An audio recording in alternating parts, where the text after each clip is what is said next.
자, 오늘은 씨앗의 정리 세 번째 시간이 되겠습니다. 지난번하고 똑같이 진행은 하는데, 오늘은 씨앗은 방황한다, 그리고 씨앗은 이동한다, 두 가지 주제로 이야기가 되겠습니다.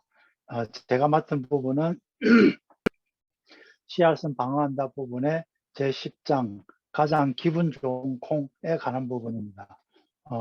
다들 알다시피 가장 기분 좋은 콩은 그 커피를 주로 이야기하는 것이 되겠습니다. 배경 사진은 커피와 맛있어 보이는 커피 원두가 같이 나와 있습니다. 자, 우리가 그래도 오늘은 식물학에 관한 거니까 커피가 식물의 화학적 방어에 대해서 주로 이야기하게 됩니다. 그 식물의 그 화학적 방어의 주 성분은 카페인이 되겠습니다. 카페인은 그림과 같은 화학식을 가지고 있고, 한마디로 이야기하면 카페인은 천연 살충제가 되도록 하겠습니다. 커피 나무는 질소 화합물, 우리가 알카로이드라고 부르는 카페인을 어린 잎에서 만들어서 부드러운 잎을 먹고 사는 많은 곤충과 달팽이를 쫓아낸다고 하고 있습니다. 그런데 신기한 것은 그 어린 잎뿐만 아니라 어린 잎이 자라고 나면 그 생겨난 카페인을 씨앗으로 보내서 그 씨앗에서 점점점 카페인을 모아서 씨앗이 땅바닥에 떨어져서 발화할 정도 되면 카페인의 양이 굉장히 많아져서 그 다음에 그 씨앗 속에서 그 배와 떡잎이 일어나고 나면 나머지 부분에 있는 그 배젖에서 빠져나와서 땅속으로 쭉 퍼져나가서 다른 식물들의 뿌리가 성장을 억제하며 다른 씨앗들이 결국 이 다른 씨앗을 말하는 것은 다른 커피 씨앗이 발화하는 것을 막아서 자기가 그 자랄 수 있는 환경을 만들어 나가고 있습니다. 이렇게 해서 카페인은 그 천연 살충제라고 하긴 했지만 또 다른 성격도 가지고 있습니다. 저 카페인은 중독성이 있다고 말할 수 있습니다. 그 씨앗 속에 있는 또는 그 어린 잎 속에 있는 카페인은 곤충을 쫓아내기도 하지만은 그 적당량의 카페인은 그 식물이 씨앗을 퍼뜨릴 수 있는 역할을 하는 곤충이 수분자인 곤충을 내쫓지 않고 계속 다시 찾게 만들게 됩니다. 결국 곧 보상 경로에서 누른의 반응을 정복시킨다라고 과학적으로 설명을 하고 있고, 예를 들면 감귤나무에서는 카페인이 꽃의 꿀에서는 발견되지만 열매나 잎에서는 발견되지 않습니다. 즉 그 곤충을 쫓는 게 아니라 다시 찾아오게 만들긴 합니다. 실험에 의하면 그 카페인이 들어있는 그 꽃하고 카페인이 들어있지 않은 꽃을 키워놓고 말벌을 그 꽃하고 같이 키우게 되면 그 카페인이 들어있는 꽃에만 즉 3배로 들락거린다는 것을 봐서 결국 그 말벌도 카페인에 중독이 되어서 카페인을 찾게 된다고 합니다. 이 사실을 이미 알고 있던 그 1900년대쯤에 판매된 커피 제품의 그 라벨에도 그림과 같이 그 말벌과 커피하고 같이 나오는 걸로 되어 있습니다. 이렇게 카페인은 커피 나무에서 곤충을 쫓아내기도 하고 또는 그 수분자 역할을 할 수 있게 하는데, 인간에게서는 어떤 역할을 하느냐 살펴보면 한마디로 말하면 카페인은 인간에게 각성제 역할을 합니다. 즉 카페인은 인간의 뇌 자체를 자극하지 않으면서 어떠한 자극 효과를 낸다고 합니다. 인간이 커피를 마신 지 생기가 도는 것은 카페인이 우리 뇌에 어떤 생기가 도는 어떤 작용을 했기 때문이 아니고, 카페인이 뭔가 즉 나중에 알려진 바로는 아데노신을 억제했다고 합니다. 이 아데노신이 하는 역할은 사람을 차분하게 만드는 천연 물질로 뉴런 반응 속도를 더디게 하여서 결국에 가서는 잠으로 이어지는 일련의 과정을 촉발시키는데 카페인을 섭취하게 되면 아데노신을 막아서 결국 잠에 들지 않고 각성의 효과를 나타냅니다. 즉 카페인 자체가 사람을 바로 각성시키는 게 아니라 사람을 피곤하게 해서 잠에 들게 하는 아데노신을 역할을 맡게 되기 때문에 각성을 나타내는데, 그게 결국 카페인을 섭취를 많이 해도 아데노신이 역할을 줄어드는 것 외에는 각성 효과가 없기 때문에 카페인 섭취를 많이 해도 각성 효과가 비례해서 커지거나 그러지는 않는다고 합니다. 결국은 카페인은 각성제 역할을 하게 돼서 우리가 커피를 마시면 각성 효과가 생기는데, 이는 카페인이 이러한 과정을 방해하거나 심지어는 거꾸로, 즉 아데노신을 대체하고 뇌를 속여서 만일 카페인이 없었다면 차츰 점점 늘어져서 반응 속도를 빠르게 해서 각성 효과를 나타내며, 카페인은 실제로 사람들에게 에너지를 공급하지 않으면서도 않고 다만 피곤함을 덜 느끼게 해주는데 각성 효과가 있기 때문에 에너지가 들어온 걸로 착각을 하게 됩니다. 우리가 알고 있는 많은 그 각성제 성분이 섞인 음료수들이 나와 있습니다. 이러한 커피는 원산지는 아프리카가 되겠습니다. 아프리카 중에서도 특히 동아프리카의 이디오피아 그리고 콩고 공화국의 두 종류가 원산지로 되어 있으며, 그 유럽인들에 의해서 그 카페인, 즉 커피를 키우는 것을 같은 열대 지역인 중남미로 옮겨져서 더욱 번성을 하게 되며, 커피 생산량도 아프리카를 넘어서 지금은 그 중남미 쪽이 훨씬 많은 생산량을 가지고 있습니다. 그뿐만이 아니라 인도네시아, 베트남, 브루나이 등 아시아도 커피의 주요 커피 생산지가 되겠습니다. 결국 커피는 세계적으로 가장 폭넓게 상업화된 작물입니다. 이 책에서도 그 전 세계 무역량에서 석유를 제외하고서는 커피가 두 번째라고 많다고 나와 있는데, 이것은 결국은 잘못된 정보입니다. 그 세계 무역 정보센터에 들어가 보면 전 세계에서 무역이 일어나는 것 중에 제일 많은 양을 차지하는 것은 자동차, 그 다음에 석유 종류, 이렇게 해서 그 전 세계 무역량이 18등까지 따져봐도 커피는 들어가 있지 않은데, 언제부터인가 커피가 전 세계 무역량의 2위가 차지하고 있다고 잘못된 정보가 끊임없이 되풀이되어서 알려지고 있다고 합니다. 그 이유를 생각해 보면 그 생각보다는 커피가 작을 거라고 생각했는데 생각보다는 많기 때문에 아마 2위라고 생각했다고 볼 수도 있고, 두 번째로는 지금 1등부터 18등까지의 그 전 세계 무역되는 물품 중에 대부분이 어떤 자연물보다는 자동차, 전자제품 이런 것에 비해서 바로 그 1차 산물이 무역되는 것 중에서는 석유 다음으로 많을 수도 있지 않을까 생각은 해봤습니다. 그 다음에 이러한 커피의 역사를 따져보면 원래 커피 나무는 열대지방에서 자라서 알려진 원산지는 조금 전에 얘기했던 그 아프리카의 이디오피아 그리고 콩고 공화국이 되었습니다. 즉 동아프리카에서 시작된 이 커피는 이슬람 신비주의 일파인 수피교를 중심으로 이슬람 문화권에 옮겨져서 이슬람 문화권에서 커피를 계속 수입해서 많이 마시다가 결국 다시 유럽에 전해진 후 전 세계적으로 커피가 유행하게 되었습니다. 처음에는 그 아프리카에서 주로 많이 커피를 키웠는데 네덜란드가 인도네시아에 있는 자바섬에 그 플란테이션, 즉 농장을 설립하여서 자바섬에서 대량으로 커피를 만들어서 유럽에 독점 공급을 하였습니다.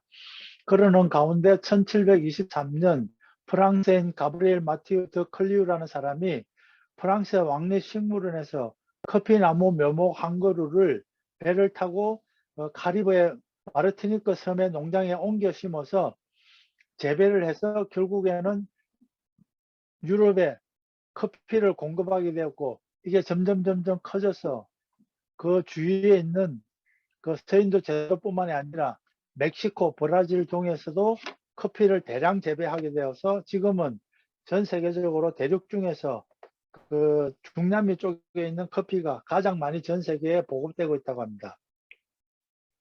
이런 유럽의 커피는 종교개혁 이후에 유행하게 되었고, 런던의 커피 전문점은 3,000개일 정도로 유럽에서 커피가 많이 재배되었는데, 그 당시에는 그 모든 병을 고칠 수 있는 만병통치의 치료제로 잘못 알려져서 더 많이 마시게 되었다고 합니다.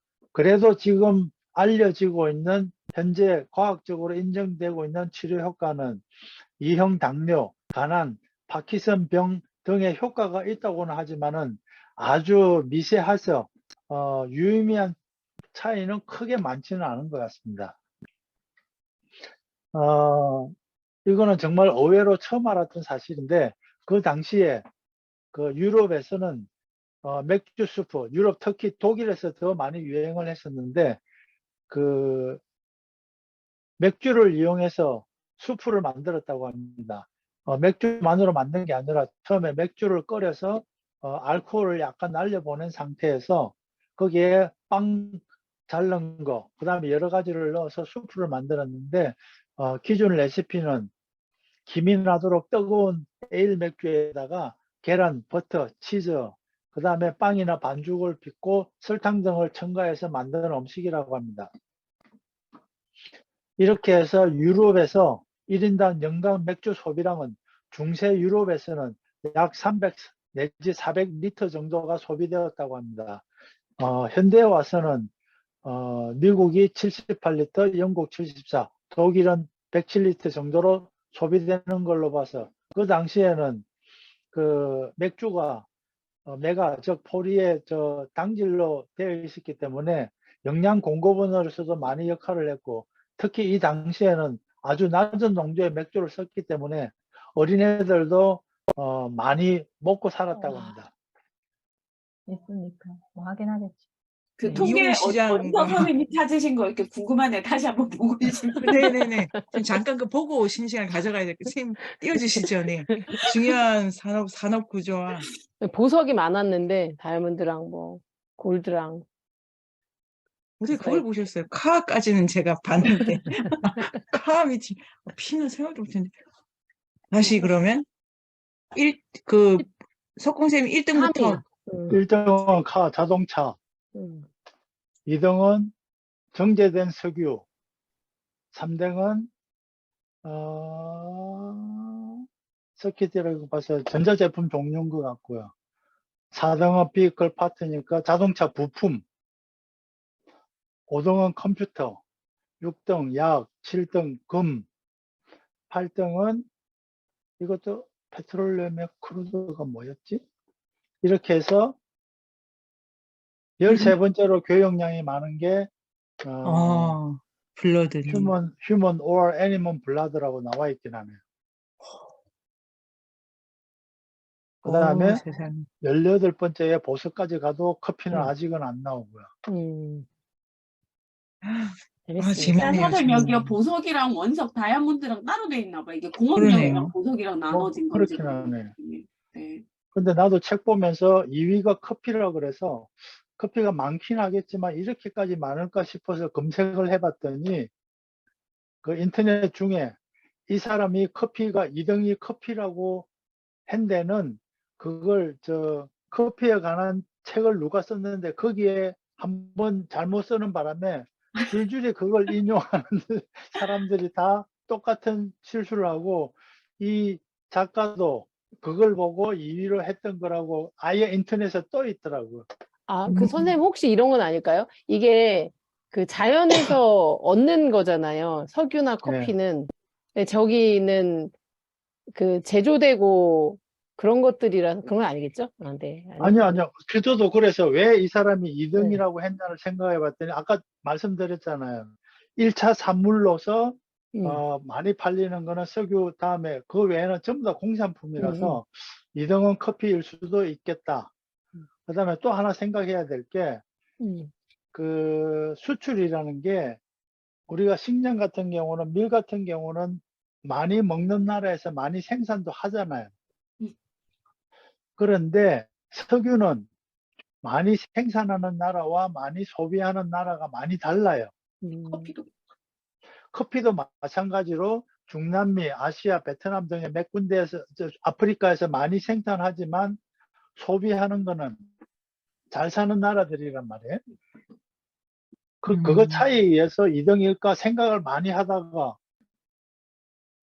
일단은 교육량 자체는 잘못된 표현이다까지만 찾았어요. 생각은 많이 해봤어요.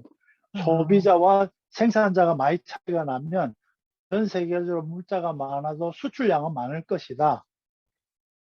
그래서 석유와 커피가 첫 번째, 두 번째일까? 아니면 1차 산물이라서 첫 번째, 두 번째일까 했는데 더 이상의 뚜렷한 답은 없고 일단은 잘못된 정보라고까지만 알아냈습니다. 그 선생님 이것도 있을 수도 있을 것 같아요. 아까 토토로쌤이 이게 그 가격이었다면 그 양 있잖아요. 실제로 그 무게. 무게. 무게로. 예. 왜냐하면 저도 저기에 있는 것 중에서 물론 차가 제일 무겁긴 하지만 커피도 많이 먹거든요. 매일 먹으니까 그 양도 무게. 예, 무게일 수도 있겠다는 생각이 들었어요. 갑자기 그 기준이 다 다를 것 같아요. 그러니까 기준 차이에서 뭔가가 네, 잘못되긴 했는데 네네네. 재밌네요. 재밌습니다. 네. 우리가 콩에서 그런 피로. 콩에서 피로. 이것도 재밌고 이렇게 그 정보나 사실이나 아는 거를 확인해 가는 재미가 있는 것 같아요. 이 그러면 아저씨가 얼굴을 찾아봤어요. 불가리아 극작가 반체제 인사로 영국으로 망명하셨는데 이분이 버스를 기다리다가 뒤 허벅지가 따끔했다고 합니다. 그래서 뒤를 돌아보니 뒤에 아저씨가 우산을 들고 있었대요. 그리고 그날 밤이었나? 그 다음날 밤이었나? 고열에 시달리다가 사흘 만에 죽었다고 하는데 이게 그 총이랍니다. KGB에서 만든 우산 모양의 총. 여기에 탄알이 있었고요. 1.5mm짜리. 탄알 안에 2개 구멍이 있었는데 거기에 독극물이 발견됐답니다. 그래서 이제 그 독극물이 뭐였을까 이거를 추적하는 과정들이 쭉 나왔는데 그 중에서 가장 작은 양으로도 이 신체를, 아니, 인간 정도의 신체를 죽일 수 있는 독극물이 결국은 씨앗에 있는 리신이라고 밝혀졌다고 합니다. 그래서 리신 보니까 우리가 아주까리 팔마산, 그래서 어렸을 때 아버지들이 많이 이렇게 바르는 그 동백 기름이었나? 아니 그건가? 하여튼 그 팔마산이라는 말을 되게 많이 들었는데 그런 거였는데 얘 열매가 이렇게 생겼나 봐요. 책에도 이런 모양이 나오긴 하는데 얘가 리포솜을, 단백질을 합성하는 리보솜을 변형시키거나 절단하는 역할을 하나 봐요. 그래서 결국은 네모가 왜 들어왔지? 세포가 살아가는데 꼭 필요한 단백질을 합성할 수 없게 돼서 결국은 리신에 중독된 세포는 결국 죽게 된다고 합니다. 그래서 그분도 네, 밤새 세포들이 하나하나씩 죽어가면서 결국은 네, 짧은 시간 내에 그렇게 사망하게 되었다고 하고요. 그런 얘기가 나오고 이거 네, 이렇게 안 넘어가네. 아이고, 끝나서 벌써. 그리고 통가콩, 네, 저 챕터는 그렇게 내용이 많지 않았던 것 같긴 한데 어쨌든 여기서는 독극물과 치료제 양쪽 모두 쓰이는 열매 이런 내용이 나왔었는데 이 통가콩은 바닐라 대용품으로 파이프 담배나 스파이스 럼에 풍미를 더해주는 데 많이 사용을 한다고 해요. 근데 여기 안에 쿠마린이라는 독성 물질이 있고 이게 간세포에 유해하다고 하더라고요. 그래서 근데 이제 이거를 발견하게 된 게 이 쿠마린을 함유한 식물들이 썩기 시작하는데 그래서 이제 소들을 키우다가 이런 식물들이 막 썩기 시작할 때 먹게 되면 갑자기 소들이 떼죽음을 당하거나 이런 거를 목격하면서 왜 그러지? 이러면서 발견하게 됐나 봐요. 근데 이게 강력한 혈액 희석제로 변해서 그거를 계기로 해서 병충해 방제 사업이나 제약에 많이 사용됐다고 합니다. 그 앙코르소콩쌤, 이게 아스피린 같은 거예요? 네, 그런 생 안 들려.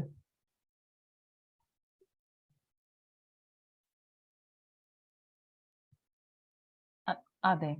석공쌤이, 네. 그 와파린하고 아스피린하고는 조금 다른데, 아, 와파린도 그렇고 아스피린도 그렇고 혈액을 희석하는 면에는 똑같은데 성분은 전혀 다르긴 해요. 그래서 그 와파린이 하는 역할은 혈액을 묽게 해서 그 우리가 혈전이라고 그러죠. 제일 뇌출혈이나 이런 거 일으키는 게 혈액이 엉켜가 피덩어리가 돼서 그 혈관 속을 돌다가 어느 중요한 부분에 딱 맥히게 되면 혈액이 통하지 않아서 그게 심장으로 가는 혈관에 맥히게 되면 심장이 박동을 멈춰서 죽게 되고, 그 혈전이라고 그래요. 피 엉킨 게 이게 뇌로 가면 뇌출혈이 되고, 이렇게 해서 사람 목숨을 위험하는 큰 그게 혈전인데, 와파린을 먹게 되면 조금 전에 얘기했지, 혈액 희석제가 돼서 사람의 혈액이 약간 희석이 돼서 혈전이 생기는 걸 막아줘서 심장 수술을 하고 난 직후 또는 혈전이 잘 생기는 사람, 이런 사람들한테는 필수적으로 평생을 먹어야 돼요. 그래서 혈전이 안 생기게 해서 큰 이런 병을 막아주고, 아스피린도 와파린은 아닌데 똑같이 혈액을 묽게 해는 부작용이 있어서 결국은 아스피린을 우리가 그 집에서 먹는 양은 약 500mg인데 20mg 아주 소량을 매일 먹게 되면 혈액을 약간 묽게 해서 혈전이 생기는 걸 막아줘서 심장병을 예방하는 데 도움이 됩니다. 그렇게 해서 되는데, 부작용이 뭐냐면 혈전을 막아주는 대신에 혈전이 하는 역할은 피가 엉켜서 혈전을 막아주는데, 제일 문제는 뭐냐면 우리가 다쳤을 때 피가 나오다가 엉켜서 피가 더 이상 나오는 걸 막아줘야 되는데, 피가 엉키지 않고 계속 흘러나와서 문제가 뭐냐면 출혈이 계속된다는 거예요. 치과에서 중요한 거는 이를 뽑고 나면 이 뺀 자리에서 피가 나오는데, 와파린을 먹거나 아스피린을 먹는 사람은 피가 엉키지 않고 계속 나와서 아주 크게 탈은 아닌데 밤새 피가 조금씩 배어 나와서 걱정할 정도가 됩니다. 그래서 치과에서 이를 빼기 전에 와파린 또는 아스피린을 사흘 내지 일주일 동안 끊고 이를 빼라고 이야기하고요. 성분은 다르지만 하는 역할, 한마디로 하면 피를 묽게 해서 혈전이 생기는 걸 막아서 심장의 어떤 큰 문제나 뇌출혈을 막아주는 역할을 하는 게 와파린입니다. 감사합니다. 네, 그래서 이 쿠마린의 변형인 와파린이 지독약에 사용됐다고 합니다. 전 와파린이 아스피린과 말이 좀 끝에가 비슷해서 궁금했어요. 이 쿠마린이 지난번에 제가 했던 알멘드로 씨앗에 또 많이 들어있나 봐요. 그래서 여기서 저자가 질문을 하죠. 아니, 씨앗이 이렇게 강력한 독성을 가진 씨앗으로 진화하게 된 동기는 뭘까? 이렇게 얘기를 하는데, 그 질문을 하게 된 배경에는 아까 그 석공쌤이 하신 카페인, 아니면 우리가 매운맛 좋아하는 캡사이신, 이런 화학물질이 결국은 씨앗 포식자가 씨앗을 먹지 않게 하는 역할을 하기 위해서잖아요. 그래서 먹다가 뭐 이렇게 뱉던지 이러면서 그 자기 동료들한테 가서 야, 그거 먹으면 안 돼. 막 이렇게 얘기하면서 그 씨앗을 먹지 못하게 하는 역할을 하는데, 이 치명적인 독성 물질은 먹으면 먹는 애가 막 죽는 거예요. 그러니까 동료들한테 가서 얘기할 시간이 없는 거지. 결국은 그럼 또 개별 생명체가 와서 먹고 또 죽고 먹고 또 죽고 하니까 결국은 씨앗 입장에서 보면 그 본래의 목적인 씨앗을 먹지 못하게 하는 목적을 달성하지 못하는 거죠. 그래서 얘는 왜 그럴까? 근데 제가 읽어봤을 때는 저자가 그렇게 뭐 딱 결론을 내진 않았지만 저는 되게 재밌었던 거는 알멘드로 열매에 들어있는 쿠마린을 이 설치류의 간도 막 심하게 파괴를 한대요. 근데 이거 열매를 먹는 이 아쿠티파카, 아쿠티다람쥐, 그리고 고슴도치 얘네들은 열매를 부작용 없이 계속 먹고 씨앗을 퍼뜨리기도 하는 건데 얘네들이 이미 죽어서 그 존재를 모르는 건지 아니면 진짜 면역이 생긴 걸까 이렇게 질문을 하고 끝나더라고요. 그래서 그게 재밌었습니다. 저는 여기까지입니다. 네. 12장이 그 씨앗의 확산에 대한 그게 이제 과육의 달콤함은 과육은 씨앗을 위해서 진화됐다. 뭐 이런 이야기가 12장에서 나오고 있는데요. 12장 첫 번째 장면이 되게 인상적이어서 그 저자가 그 알멘드로 열매 더미를 발견하는데 그곳 근처에는 알멘드로 나무가 없는데 이게 이렇게 쌓여 있었던 거잖아요. 근데 거기서는 야자수 나무가 있었고 다크나무 위에 박쥐가 있었고 아주 멀리 알멘드로 나무가 있었는데 이제 제가 이제 그 장면을 상상하면서 이 나무가 어떻게 생겼나. 근데 물론 이제 토토로 쌤이 전에 그 영상으로 사진으로 보여주시기도 하셨는데 열매랑 나무랑 뭐 새랑 이렇게 보여주셨는데 제가 그 영상도 다시 보기는 했었거든요. 근데 그 사진을 저는 못 찾겠더라고요. 아마 영문으로 쳐야지 나오는 것 같아요. 근데 그 제 눈에 이게 먼저 들어왔는데 이 표현이 너무 예쁘고 멋있어서 제가 이제 이 책은 그냥 이런 형태로 그냥 이렇게 계속 이제 이야기가 되게 구체적으로 표현되어 있는 것 같더라고요. 그래서 그림 표제 보면 이 개구리가 아마 되게 독성 있는 개구리인 것 같아요. 그러니까 얘네들 여기 사는 애들 되게 무시무시한 애들이더라고요. 서로 저 새하고 개구리하고 어떤 관계가 뭐 서로 이제 상관성은 없을지는 모르겠지만 각자는 되게 무서운 애들이 많더라고요. 여기 사는 애들이. 그래서 그 출판사에서 그 남긴 글을 제가 몇 가지 말씀드리면 이 나무에 사는 그 여러 종들에 대한 이야기를 이렇게 적어놨는데 그 울퉁불퉁한 뿌리에 그리고 또 움푹 팬 나무 껍질에 그리고 엇갈려 뻗은 가지에 뭐 이런 데 막 숨겨져 있는 세계가 있다는 거예요. 토도로 선생님이 그때 말씀하셨던 큰 초록 막코 앵무새가 여기에 이제 둥지를 틀고 알을 낳기도 하고, 그 다음에 어떤 새는 열매를 먹으러 오고, 또 원숭이들은 막 소리소리 지르면서 막 고함을 지르면서 오가고, 그러니까 아마 놀이터처럼 오가는 것 같고요. 그리고 또 여기서 우리 책에서 나오는 그 과일박쥐라는 친구가 있었잖아요. 밤이 되면 밤에 온대요. 과일박쥐랑 아구티는. 박쥐는 그런 걸 알았는데 아구티도 밤에 와서 이 열매를 찾아온다고 하는데요. 근데 얘네들을 노리는 애들이 또 있대요. 뱀, 살모사랑 그 다음에 좀 독성 있는 거미가 있나 봐요. 그러니까 얘네들은 또 여기를 찾아오는 동물들을 또 노리는 거예요. 뭐 그런 것들이 이제 서로 막 얽히고 설켜 있는 그 장면들이 너무 상상하는 게 재밌었고요. 그리고 뭐 나무 줄기에는 저 나비 같아요. 푸른 모르포 나비가 때를 지어 쉬고 있고, 화살독 개구리는 조심스럽게 나무를 기어오르고, 가위개미라는 친구가 있는데요. 가위개미라는 애는 그 잎을 잘게 씹어 먹는데요. 그래서 균류를 키워서 먹는다고 하더라고요. 잎을 쌓아놓은 다음에. 근데 이제 여기서 얘네들이 나무만 이용하는 게 아니라 반대로 또 나무에게 어떤 영향을 주냐면, 조금 있다가. 어떤 영향을 주냐면, 뭐, 12장에서 나오듯이 씨앗을 퍼뜨리는 것도 이제 동물들이 하고 있고, 또 아구티 같은 경우는, 아구티도 역시 이제 그 열매 먹고 씨앗 숨기는 것, 다람쥐처럼 그렇게 하기도 하고요. 가위개미 같은 경우는 그 잎을 가져올 때 아주 무성하니까 햇빛이 안 들어오는데 그 잎을 가져오는 그 잎을 딱 자르면 거기서 햇빛이 들어와서 그 햇빛으로 이 나무가 잘 자랄 수 있도록 한다 뭐 이런 얘기도 있고, 그러니까 서로 이제 공생하는 관계를 이 동화책에서 얘기하고 있는데 12장하고 전혀 별로 관계없는 얘기를 너무 오래 했습니다.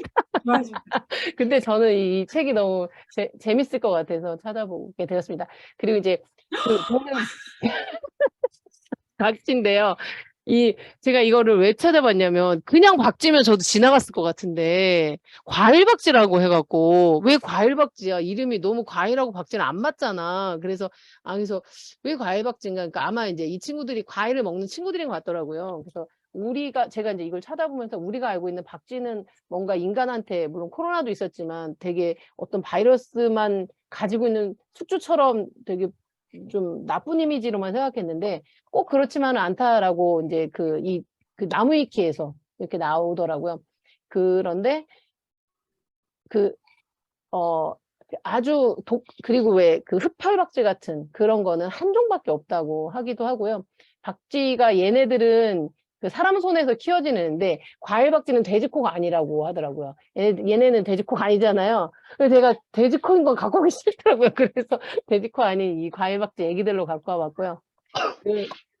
여기에도 나오지만 과일박쥐의 경우에는 꽃가루를 옮겨서 수분을 도와주기 때문에 인간한테는 오히려 더 좋은 일을 하고 있는 것이고, 여기 또 재밌는 말이 나오는데, 커피 농장에 이 과일박쥐는 좋은 열매 감별사 대접을 받는데, 과일박쥐가 이제 커피 열매만 골라 먹는데 쓸 거는 뱉어버린대요.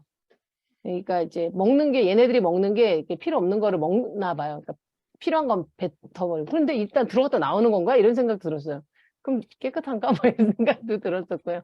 그래서 이제 커피 농장을 한 어떤 한국인이 쓴 책에서는 일꾼들이 과일박쥐를 더 좋아한다, 뭐 이런 이야기가 한다고 하더라고요. 그래서 제가 이제 궁금했던 게, 이 과일박쥐에 대해서 이제 찾아보면서, 우리가 자연학이니까 이거 봐도 될 것 같아서요. 왜 과일박쥐인가? 근데 아마 이 과일박쥐 자체가 되게 이제 종이 이렇게 사이즈가 큰 애인 것 같더라고요. 여기서도 크다고 나오거든요. 근데 큰 애인데, 여기 보시면 박쥐가 과가 이렇게 많잖아요. 근데 그 과 안에 각각의 또 속이 있잖아요. 근데 보면 속이 신기한 게, 그러니까 안 신기한 거지. 저는 신기했는데, 뭐 이렇게 큰 박쥐 과에는 이런 애들이 있고, 근데 여기 보면 큰 박쥐 과에도 과일 박쥐 뭐뭐뭐 이렇게 있잖아요. 과일 박쥐가, 그러니까 그냥 과일 먹는 애들이 맞나 보다 뭐 이런 생각이 들더라고요. 그래서 보면 이 친구 뭐 큰 사양 과일 박쥐, 그러면 그거에 관련된 걸 뭔가를 먹는 건가? 뭐 이런 느낌이 들어요. 그거를 뭐 좋아하는, 그러니까 주로 먹는 그 과일을 앞에다 붙였나? 뭐 이런 생각 들고요. 그래서 저는 그 박쥐가 이런 여러 종의 과가 있고 속이 있고 이렇다는 거를 알게 돼서 또 재미있었고요. 그 과일박쥐라는 것에 대해서도 재밌게 또 찾아보게 되었습니다. 자, 그리고 이 씨앗의 확산이 이 책에서 지금 12장에서는 제가 인용한 글, 이게 되게 주가 될 것 같아서 인용을 뽑아봤는데요. 과육은 아무리 대단한 품종이라도 오로지 씨앗에 도움이 되기 위한 이유 외에는 다른 어떤 존재의 이유는 없다고 해서 진짜? 이런 생각을 했습니다. 그리고 자연 환경 속에서 과육을 가진 모든 종류의 열매들은 오로지 동물을 유혹해서 식물의 씨앗을 널리 퍼뜨리기 위한 목적만을 위해 진화되었다.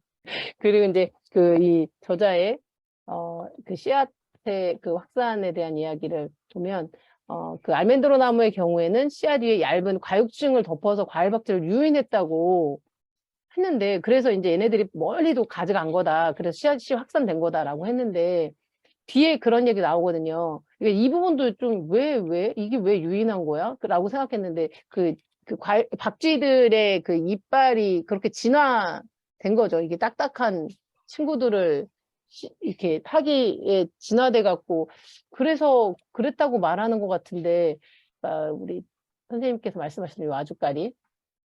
자, 열매들이 여러 가지 방식으로 유혹을 하는데, 아주까리 열매는 기름진 꼬투리를 만들어내서 개미를 끌어들이고, 차마멜로는 제가 이거 찾아보고 싶었는데 이건 못 찾겠더라고요. 더운 지방이, 아마 얘가 수분이 엄청 많은가 봐요. 그래서 이제 그 수분이 많다 보니까 그 갈증을 만족시키는 방식으로 생물을 끌어들였다.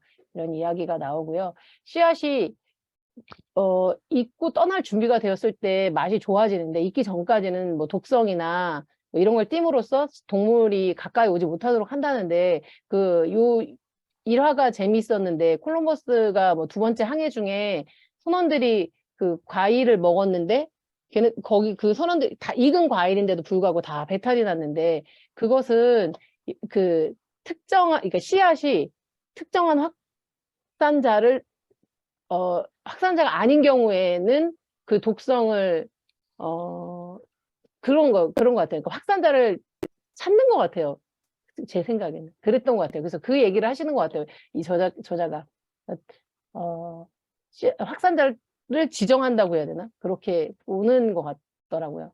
그리고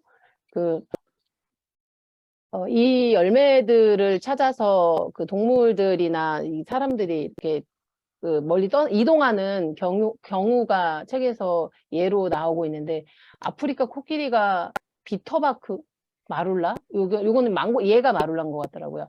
이 친구들을 위해서 몇 킬로미터씩 이동하고 이 칼라리 사막의 어떤 부족은 이 참화멜론을 찾아서 이동하거나 야영하거나 한다. 그리고 웨스턴 사막의 호주 원주민은 무화과, 야생토마토, 칸동 얘가 칸동이래요. 이런 걸 기준으로 이동을 하고 우간다 오미파가 뭔지 모르겠어요. 오미파가 어떤 그 과일이 나는 과일 이름인지 그래서 그 과일이 나는 기간을 말하는 건지 제가 찾아봤는데 못찾겠더라고요. 아무튼 그 기간에는 이것도 재밌었는데 사람하고 고릴라하고 싸운다. 열매를 쟁탈하기 위해서 그런 것도 재밌었습니다. 그래서 이 열매의 유혹이 그 창세기 얘기도 나와서 재밌었고요. 근데 이것도 너무 재밌었어요. 이 저자가 그 언어 얘기를 해서 재밌었는데 앞에도 아마 맨 처음에도 12장 맨 처음에도 그 박쥐 얘기할 때 무르시엘라고 이게 스페인어로 박쥐라고 하더라고요. 처음에 나오는 게 무르시엘라고. 그 언어에 대한 이야기가 재밌었는데 언어랑 문화 얘기. 다양한 문화 속에 이렇게 열매가 많이 있는데 이런 것들이 문화들이 예를 들어보면 북유럽 신화에는 사랑의 여신 프레이아가 먹은 딸기에 대한 이야기가 있고 그리스인이 아테네에게 경의를 표할 때 올리브를 만든 아테네에게 경의를 표하고 동남아시아 힌두신 가네시는 망고를 좋아했고 비슈누가 탄생할 때 그리고 붓다가 깨달음 얻었을 때 그 길게 뻗은 보리수 이야기가 있었고 에덴 동산의 천국의 열매가 풍성한 곳이라고 설명하고 있고 신 헤시오도스의 표현에 따르면 그리스의 그 엘리시온 평화에 들어간 사람들은 꿀처럼 달콤한 열매를 시겼다 뭐 이런 이야기도 있고 이슬람교 문헌에 대추와 오이, 수박 등의 모든 그 열매가 그득하게 열려있는 영원한 정원을 암시했다 뭐 이런 얘기도 있었고요. 중세 영국인 신화 속에는 아서왕의 고향 아발론을 언급하는데 이 아발론이 사과의 섬이라는 웰서에서 유래했다. 그러니까 이것처럼 그 열매가 그 언어와 문화에 깊숙이 자리 잡고 있다라고 저자는 이야기하고 있고요. 근데 이런 탓에 달콤한 과육이 기능적 관점에서 단지 씨앗을 위한 거칠의 일뿐이며 여기저기 옮겨가기 위한 정교한 수단이라는 사실을 쉽게 잊는다. 뭐 이렇게 얘기하고 있더라고요. 이제 또 요것도 재밌었는데 이어서 그 언어에 대한 얘기인데요. 영어는 못 읽겠지만 동물 흡수에 의한 확산 요 단어가 고대 그리스어로는 동물 지금 제가 저거를 그리스어죠. 동물 몸속에 들어간 채로 멀리 가다 요 뜻이고 그다음에 그 다음에 나와 있는 단어는 손이 날개 이게 저기예요. 그 두 번째 게 그 박쥐가 그 알메드로 열매에 옮긴 그 장면과 함께 생각해 보시면 되는데 손이 날개처럼 생긴 동물과 함께 멀리 가는 것 이게 그 언어에도 그 열매에 대한 이게 숨어 있다. 그래서 씨앗 확산 역사에서 다른 생명체를 이용하는 것이 일찍부터 발달했다고도 얘기가 나오고요. 이거 전에 선생님께서 아마 그 연두쌤께서 말씀하셨던 것 같은데 씨앗을 속시식물하고 거시식물이 나오는데 거시식물도 역시 이제 그 열매 진화에 씨앗의 이 확산에 영향이 없던 건 아니지만 속시식물의 진화가 가장 훨씬 엄청 많은 이제 영향을 끼쳤다고 저자는 말하고 있고요. 씨앗을 꼬투리 속에 넣음으로써 열매에 수많은 가능성을 열었다. 이에 따라서 확산자를 끌어들일 수 있도록 가능성도 폭발적으로 증가했다. 그리고 적응 방산에 대해서 얘기하는데 지난번에 우리 연주쌤이 얘기는 하셨던 것 같아요.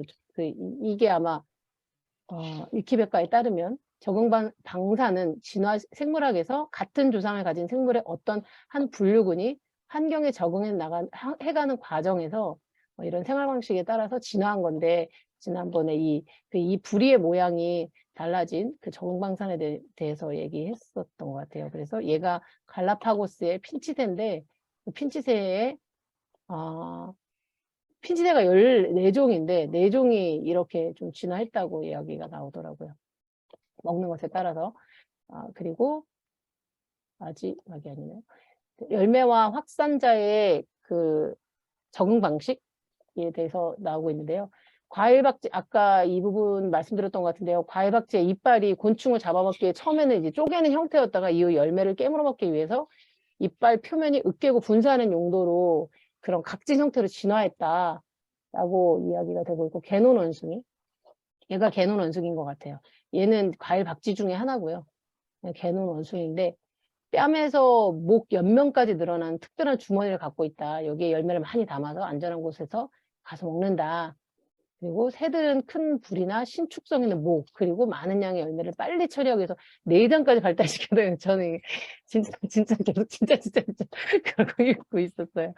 앵무새는 덜 익은 열매의 독성을 대응하기 위해서 카올린 아이트라는 요거를 이게 풍부하게 들어있는 점토를 잔뜩 먹는데, 이게 그 위장을 진정시키는 강장제 성분이라고 이야기하고 있고요.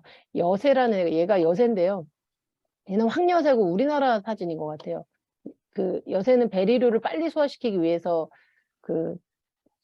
빨리 소화시키는데 이 직장의 발달이 그 내장하고 똑같아서 당분을 흡수한다. 사실은 이거는 있는 그대로 쓰긴 했는데 내장과 똑같아서 당분을 흡수한다고? 직장이 뭔데 직장이 뭐 당분 흡수 못해? 내장은 당분 흡수해? 제가 이 부분은 이제 모르겠습니다. 그래서 아무튼 이렇다고 합니다. 이런 식으로 적응하면서 서로 이제 진화했다라고 이야기가 되는 것 같고요. 왜 이렇게 길지? 뭐가 계속 있네요. 특별한 확산자 유인을 위해서 코끼리가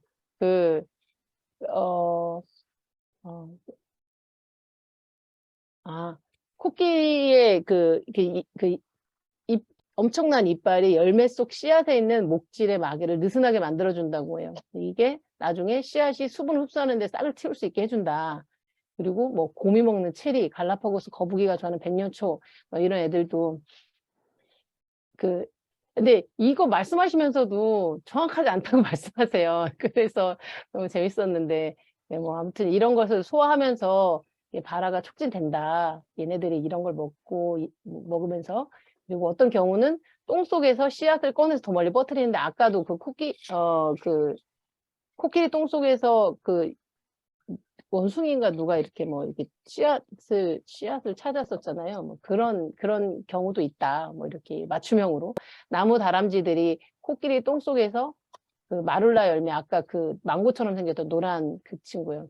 그것들을 꺼내기도 하고, 흰 발생쥐는 곰 똥 속에서 초코베리랑 산수유를 분산해서 저장한다. 뭐 이렇게도 얘기하고 있고요. 아까 말씀하셨던 곰의 커피 이야기가 나오는데, 얘도 역시 똥에서 꺼낸 커피콩으로 이런 식으로 전략적으로 하고 있다고 하지만, 네. 그리고 그 모든 식물과 중에서 거의 3분의 1이 맛있는 과육을 이용해서 확산이 이루어지는데, 목마른 갈색 하이에나는 하룻밤에 18개의 참화멜론을 먹은 다음에 400제곱킬로미터에 이르는 행동권 내에서 씨앗을 퍼뜨린다. 이야기하시고, 블루베리가 자라는 땅의 갈색곰은 몇 시간 만에 1600개의 열매를 먹는데 하나당 33개의 씨앗이 들어있기 때문에 얘가 하루에 블루베리를 확산시키는 비율이 하루에 50만 개다라고 말씀하십니다. 네, 그리고 이제 마지막 인용문에서 씨앗의 확산은 이동성을 갖는 유일한 순간이 된다. 어디서 무엇이 자라는가 하는 생태계의 근본적인 조직 원리가 바로 이것에 의해 결정된다. 그처럼 확산 과정은 거대한 진화적 결과를 담고 있으며 종자식물은 거의 4억 년 동안 이런 주제로 여러 가지 변형 방식을 만들어냈다라고 인용을 하면서 저는 여기까지 발표를 마치겠습니다. 아이, 그 양 이런 것도 되게 재밌었고요. 또 어떠세요? 또? 아까 참 질문의 답이 그 네. 대장이 아, 소장이 하는 것처럼 못하고 물을 흡수한다 그러는데 사람 몸의 순환 과정 중에 흡수하는 게 부위에 따라서 조금씩 달라요. 음식이 제일 처음 들어오면 위장에서는 수분 일부, 수분은 많이 하지는 않는데 제일 많이 하는 게 당과 알코올, 제일 빨리 흡수가 돼서 그 다음에 지나서 소장으로 넘어가면 지방과 단백질, 그 다음에 더 끝나고 대장 쪽으로 가면 그때부터 수분 흡수가 시작이 돼요. 그래서 대장하고 직장은 거의 수분만 위주로 많이 흡수를 하게 되고 제일 주종을 이루는 단백질하고 지방은 소장에서 많이 하게 돼서 그래서 아까 그 이야기가 나온 것 같고요. 그 수분은 우리가 모든 것을 흡수할 때 용매가 되기 때문에 처음부터 수분을 다 흡수해 버리면 뒷부분이 흡수를 못하기 때문에 제일 마지막으로 흡수를 하게 된다고 그렇게 얘기합니다. 아까 걔는 그 빨리빨리 먹으려고 쑥 이렇게 기능이 압축이 된 거네요. 그러니까 그 설명하신 또 재밌었습니다. 요게 모카 얘기더라고요. 제가 맡은 부분이. 그래서 모카 얘기입니다. 모카. 그래서 바람에 실려 파도에 떠밀려 이렇게 되고 처음에 이제 다인의 질문으로 시작을 하는데요. 다인이 갈라파고스에 가가지고 식물학 연구는 한번 해서 뭐해? 뭐 이렇게 했는데 이제 대단히 그 업적이 그 종류를 잘 정리를 했다 이런 것도 있었고 책 시작에 이제 가장 중요한 게 다인의 질문이 중요하다라고 소어 헨슨 선생님께서 보신 것 같아요. 왜 거기가 아니라 여기인가? 얘들이 왜 여기 있는 거지? 이 질문이 되게 중요하다라고 하시면서 모카 얘기로 넘어갑니다. 모카하면 문익점이죠.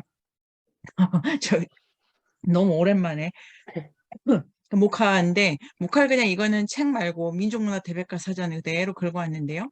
온대지방, 열대지방, 그러니까 되게 모카가 그 많이 발견되더라고요. 제가 그 카페에 올린 영상 중에 하나는 뭐 막 이렇게 이제 설명하면서 모카가 온 세계에 다 있다 이렇게 얘기를 하고 아마 면직물을 우리가 입은 역사 면을 대체할 만한 섬유 입을 것을 찾는 거는 거의 뭐 없다, 면이 최고다, 이렇게 되어 있고, 다 면 합성하고 이러니까, 모카가 이렇게 널리 퍼져 나간 모양인데요. 그 온대 이러면 뭐 90cm 내외, 근데 열대는 210cm까지 자라고, 그 다음에 뭐, 좀 이따 사진을 보여드리겠습니다. 7, 8 하순 꽃봉오리, 이런데, 이제 그 자가 수정을 하고, 이제 이 장의 핵심은, 그 종자가 커짐에 따라 씨앗에 이렇게 이제 자방이라고 하는 게 발육을 하게 되는데요. 그 과실을 목화일 경우에 다래라고 한대요. 그래서 이 다래가 달걀 모양이 되고 뭐 무늬가 있는데 그 이렇게 성숙을 이렇게 하게 된다고 합니다. 그래서 목화가 이렇게 이제 이게 한 다래인데 이렇게 성숙을 하고 잎 꽃을 감싸다가 이렇게 어느 순간이 되면 그 안에서 이게 씨앗이지 않습니까? 씨앗인데 씨앗 바깥에 이렇게 막 이렇게 털 같은 것이 왕 생겨버리는 거죠, 털. 그래서 이게 이제 뭐 하는 것이냐. 그래서 이제 그 역사를 또 찾아보면 인도 기원전 3000년, 페루 기원전 2500년, 이집트 500년 이래가지고 이제 역사가 되게 오래됐는데 이게 아마 옷과 관련돼 있고 우리나라 문익점 1363년 공민왕 여러분 들어보셨습니까? 공민왕? 그러니까 그 1363년에 이렇게 부통에 넣어왔다 이걸로 그 유명해서 아마 이 섬유가 이 모카 씨가 소개됐을 때 진짜로 여기서는 깜짝 놀랐나 봐요. 이 면이라는 게. 이제 책에 그래서 그 순서는 뭐 왔다리 갔다리 했는데요.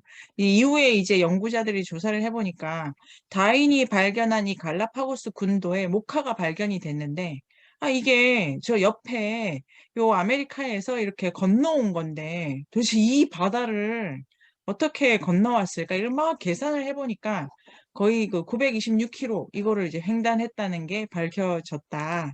그 다음에 이제 라틴 아메리카의 모카 같은 경우는 그럼 또 얘는 어디서 왔냐? 근데 그 유전자를 찾아보면은 아메리카, 아프리카 유전자 이게 이제 다 발견이 돼가지고 얘도 그럼 그 큰 바다를 건너온 거다. 그렇게 하면서 이제 얘기가 시작을 하는데요. 전 세계에는 정말로 많은 종류의 목화가 있어서 이동하면서 그 땅에 맞춰서 이렇게 조금씩 모습을 달리한 것 같고, 면이 가장 인기 있는 비식량 작물입니다. 근데 이 털이 원래는 인간에게 옷 만들어 주려고 있는 게 아니고 바람에 날려가도록 진화를 한 거다. 그래서 잠깐 이제 민들레 얘기도 하고, 이제 이 부분에 바람에 의해서 날아다니는 나르는 방식으로 씨앗을 퍼뜨리는 식물 소개를 하고 있는데요. 민들레의 보풀하기가, 이게 그 영상을 제가 찾아놓은 게 있는데, 요게 수직 낙하 안 하고 엥 낙하를 하게 되기 때문에 공중에 이렇게 머무는 시간이 되게 오래되고, 이게 그러니까 뭐죠? 이거 하늘에서 그거 동그란 거 내려오는 거 있지 않습니까? 우리가 사람이 타고 뭐라 그러지? 패러글라이딩 아니고 요거 이렇게 타고 이렇게 내려오지 않습니까? 패러글라이딩이라 낙하산. 낙하산. 네, 낙하산입니다. 낙하산보다 이게 지금 날개가 이렇게 회전하고 있기 때문에 각이 기막혀가지고 걔보다 더 천천히 떨어지면서 자리를 잘 찾아간다. 이거를 하면서 민들레의 공기 역학, 요거는 소개를 한 영상이 많이 있더라고요. 근데 제가 목화 씨는 그럼 어떻게 나느냐 이걸 찾아보려고 그랬는데 그거는 영상에서 못 찾았고요. 목화라고 하는 게 이제 이 다래가 50만 개 이상의 가닥이 뒤엉켜 있대요. 그걸 전부 이으면 그 하나가 뭐 32kg 뭐 정도로 큰데, 열매 하나당 뭐 씨앗도 많고 이 씨앗마다 다 이렇게 털이 붙어 있고 이러다 보니까 다 이으면 너무 긴 털들의 끈이 만들어진다. 섬유질들이 매우 단단하게 이제 얽혀 있다. 그리고 목화의 그러니까 앞에는 뭐냐면은 동물들이 이빨이 진화한 게 이 딱딱한 껍질과 이렇게 서로 공생한 거지 않습니까? 그거를 이렇게 깨고 이빨도 만들어지고 더 단단해지고 이렇게 간 건데, 목화는 이 밖을 보호 장치로 쓴 게 아니고 보내는 데 다 써가지고 이거 자체는 퍼뜨리기 위한 확산에 되게 활을 많이 했다. 그래서 목화의 솜털 같은 경우에는 최소한의 무게와 최대한의 표면적을 가지고 있다. 그래서 이제 이 책에서 실험을 한 걸 얘기하면서 이걸 이거 길 가다 많이 보지 않습니까? 이렇게 생겨가지고 민들레는 아닌 것이 털 이상하게 달고 있고 이런 애를 가지고 실험을 했는데, 상층 기류를 타고 최소 120m 높이까지 나르면 거기 높이에는 아무리 바람이 약해도 몇십 킬로까지 이동을 할 수 있다. 이러면서 이 실험 어떻게 했는지 제가 찾은 영상이 있었는데 제가 다 못 봤는데, 뭐 선풍기 날리고 자대고 뭐 온갖 거를 해가지고 이 높이를 계산을 하더라고요. 어디까지 얘가 오를 수 있나? 그리고 마지막 제가 챕터 마지막에 이 선생님도 실험을 하시는 거예요. 씨앗이 어디까지 멀리 갈 수 있나? 그런 거를 하고, 그 다음에 이제 목화 얘기이기 때문에 이 목화가 이 씨앗이 어떤 방식으로 사람들을 이렇게 막 보내고 이동시키기도 했다. 저는 요 방점을 읽을 수 있을 것 같더라고요. 그래서 18세기 후반이 되면은 이 면직물에 대한 수요가 되게 높아지고, 이 부르주아들이 또 옷 입는 데 면 갖고 자꾸 이용을 해가지고 중상계급이 자기 꾸미는데 면 가지고 많이 작업을 하게 되고, 그래서 인도의 면직물 수입하고 동인도 회사가 이 무렵에, 그때 이제 앙코르 석권 선생님도 잠깐 설명해 주셨는데요. 향신료에서 면직물로 주 수입을 바꾸기도 하게 되는데, 책의 설명은 뭐가 원인이다 이런 것보다 수요가 이제 점점 많아지고 그랬던 거를 부르주아 계급과 관련해서 설명을 했던 것 같고요. 그 다음에 이제 동인도 회사가 계속해서 면을 인도에서 가지고 오다 보니까 사람들은 동인도 회사 자체를 되게 당연시하게 되고, 동인도 회사 자체가 이제 제국주의 회사인데 그것도 당연하게 하게 됐다. 이것도 잠깐 언급을 하셨고요. 그래서 간디가 나중에 직접 실을 잡고 천을 짜는 게 인도인의 애국적 의무다. 그래서 왜냐하면 실을 목화만 제공하고 가공은 이제 저쪽에 가서 하게 되니까 직접 이렇게 잡고 직접 옷을 해 입는 것이 우리에게는 이 근대에 대해서 맞서는 방법을, 이런 걸 간디가 얘기를 했나 봐요. 그래서 이 간디가 이 정도 얘기할 정도면 면직물 때문에 인도가 얼마나 착취됐는지를 알 수 있다. 그리고 면직업이 그 유럽을 농업 경제에서 공업 경제로 이동시켰다. 이 형태 자체가 원자재가 남반구에서 오고 완제품이 북반구에서 이렇게 만들게 되는 이중적 산업 구조를 초기 세팅하는데 면직이 크게 역할을 했다. 이래서 영국에서 이 면재배 이런 거가 면직업이 가지는 그 중요성 얘기를 하면서 이제 그 면직업에 대해서 면직업을 또 큰 범위에서 보면 최초의 글로벌 대량 생산 상품이 돼가지고 이 산업혁명과 함께 확 이 그 방직공작 이걸로 이제 큰 공장화 단계를 넘기는데 이 모카 씨앗이 크게 역할을 했고 악명 높은 삼각무역이라는 게 미국에서 또 막 이렇게 모카 씨를 가지고 만들고 영국에 공장 보내고 이런 걸 또 이 시스템이 커지면서 아프리카 노예 항구가 활성화되고 그래서 면화 무역일 경우에 그 인도, 영국 요 체인도 있지만 그 미국에서 추출되는 면화 양도 1846년 요 무렵이 요 무렵에는 뭐 미국에서 하는 수출품의 60%다 이렇게 이제 정리를 하셨고요. 그 다음에 이때 이제 너무 면이 이렇게 많이 만들어지니까 두 개더라고요. 그러니까 실을 뽑는 것도 있고 실을 가지고 옷을 만드는 것도 있고 이 기계 두 대가 서로 막 발달을 거듭하면서 생산량도 늘어나게 되고 이걸로 옷을 만드는 양도 늘어나게 되고 그래서 이제 엘리 휘튼이라는 사람이 조명기라고 해가지고 이제 면을 이렇게 실을 뽑는 기계를 개발을 했는데 그 덕분에 모카가 이렇게 상품이 되는 시간이 되게 빨라지면서 너무 이 공장이 활성화됐는데 이게 이제 특허 이런 문제로 초반에 뭐 되게 중요한 기기를 발명을 했는데 특허로는 재미를 못 봤다? 그런데 이제 되게 유명하고 유용해져서 산업 구조는 되게 안정화시켰다? 그 다음에 이 사람이 나중에 총기 산업에 나섰다? 이런 얘기를 이제 잠깐 지나가면서 언급을 하셔가지고 이 씨앗이 총기와 연결이 되는 것도 좀 겁나고 무섭게 그렇게 쓰신 것 같고요. 마지막이 이제 그런 모카가 많은 일을 했다라고 하면서 마지막에 근데 이런 일이 있었다. 자, 이러시면서 1911년에 이탈리아와 투르크가 전쟁을 했는데 처음으로 수류탄을 내린 사람이 있었던 거예요. 사람들이 그건 매너가 아니지. 야, 뭐 전쟁에도 규칙이 있는데 그런데 주목해야 될 거는 수류탄을 어느 비행기에서 떨어뜨렸느냐 그게 정찰기인데 그게 날개 다니는 씨앗 모양이래요. 자바 오이의 유선형 씨앗. 아주 약한 미풍에도 날 수 있고 그래서 이게 너무 재밌었어요. 수동적 안정성. 비행물체가 자꾸 흔들리는데 양 끝에 양력의 중심점이 끊임없이 재정이 돼가지고 되게 안정적으로 제 영상을 보여드릴게요. 날아다니고 그다음에 하강 각도가 얕다 이러는데요. 쑥 안 내려가고 이렇게 천천히 내려가는데 빙글빙글 도는 단풍나무는 2배나 빨리 하강한다. 그러니까 이제 내릴 자리를 잘 본다. 이걸 응용한 게 스텔스. 이렇게 이제 책이 끝나고 있습니다. 그래서 가장 힘 좋고 무섭고 강력하다고 하는 이 스텔스 전투기가 이 씨앗의 날개를 본떴다? 이런 얘기를 하면서 네. 저는 제일 마지막 결론 부분을 했는데요. 자, 넘어가겠습니다. 결론 부분, 씨앗의 미래. 이제 선생님이 앞에 이렇게 쭉 씨앗에 대해서 이야기를 하시고요. 앞으로 이제 씨앗의 미래에 대해서 아주 간략하게 이렇게 적어주셨어요. 근데 거기에 이제 인용문이 하나 있었는데 한번 읽어볼게요. 우리의 섭리에 따라 낮이 물러가고 밤이 죄송해요. 우주의 섭리에 따라 낮이 물러가고 밤이 오듯이 겨울도 여름도 전쟁도 평화도 많은 기근도 지나간다. 만물은 변한다.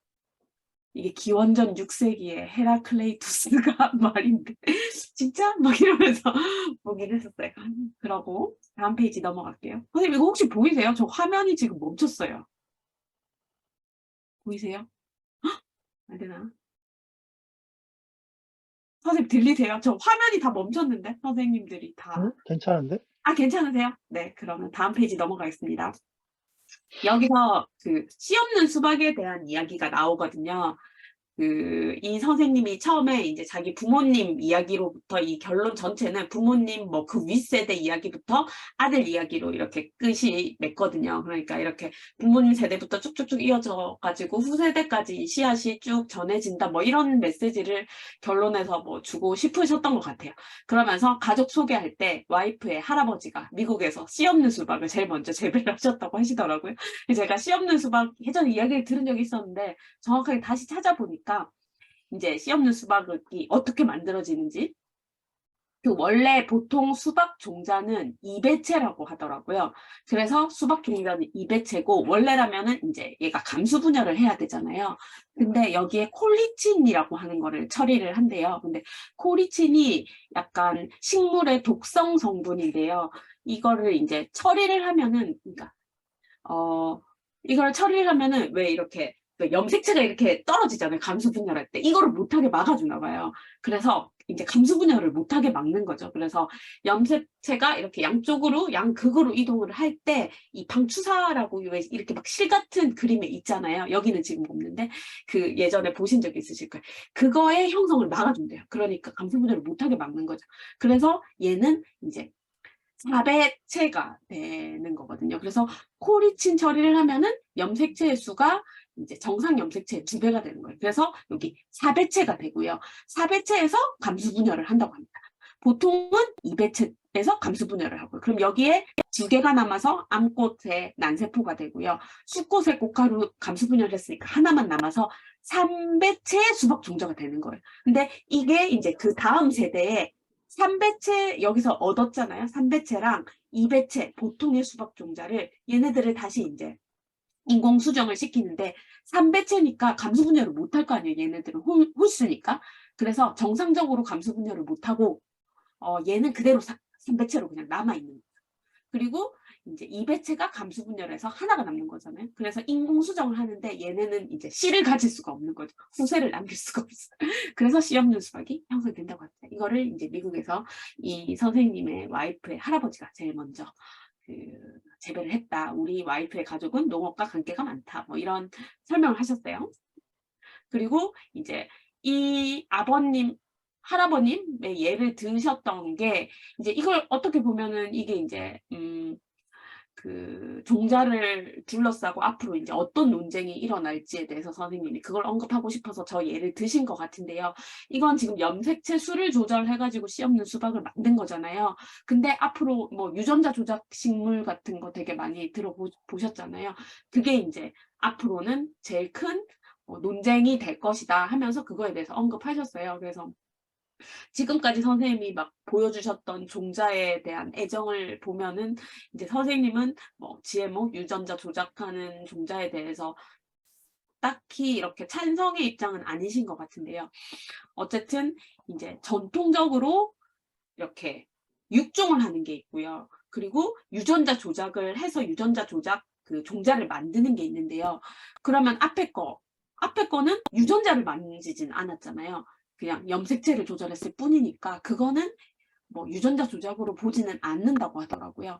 그래서 전통적으로 육종을 하는 방법은 왜 여기 있죠. 병에 약하나 맛이 엄청 좋은 종자가 있고 병에는 강한데 되게 맛이 없는 애가 있고 얘네들 열심히 수정시켜서 정말 병에도 강하고 맛도 강한 그런 종자를 이제 선발을 하는 거죠. 그런 개체를 선발해서 얘네들을 이제 계속 육종해 나가서 결국에는 병에 강하고 맛 좋은 품종. 그러니까 우선 그 유전자를 가진 애들끼리 막 해가지고 좋은 애를 딱 생산하는 거고 유전자 재조합은 마찬가지로 막 여러 가지에서 유전자를 가지고 와가지고 뭐 어떤 특정한 이제 형질이 나타나도록 유전자를 더하기도 하고 없애기도 하고 뭐 변형시키기도 하고 그리고 딴 데서 갖고 와서 이식도 하고 새로 만들어내고 막 그러니까 정말 이렇게 근데 이게 뭐 인간이 먹었을 때 자연에 해가 있다 없다 그거에 대한 찬반은 되게 격렬하게 지금 아직도 뭐 많이 있거든요. 그 증거가 있냐 뭐 암 발생이 높아진다 그거는 잘못된 실험이다 부터 시작해서 아주 많은 찬반이 있는데 선생님도 그거에 대해서 언급을 하셨어요. 종자는 앞으로 뭐 이런 논쟁은 피할 수 없을 것이다 하셨고요. 그리고 이제 선생님이 또 하나 말씀하시는 게 앞으로 씨앗이 미래가 어떻게 될 것인가.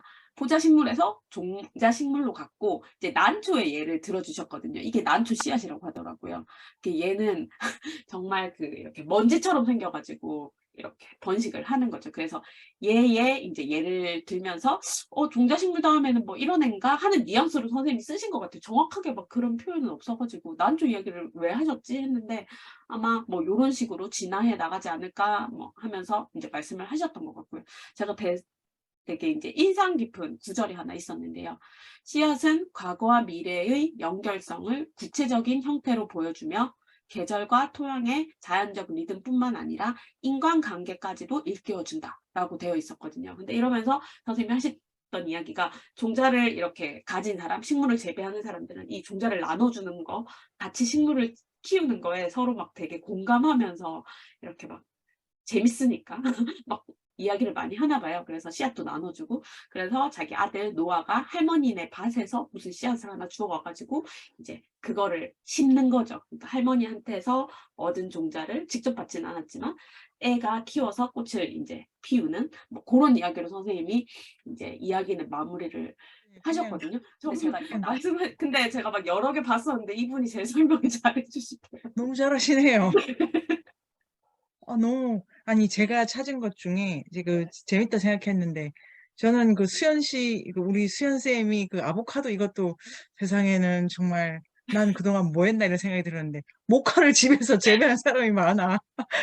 아니, 뭐야, 왜 입을 거야?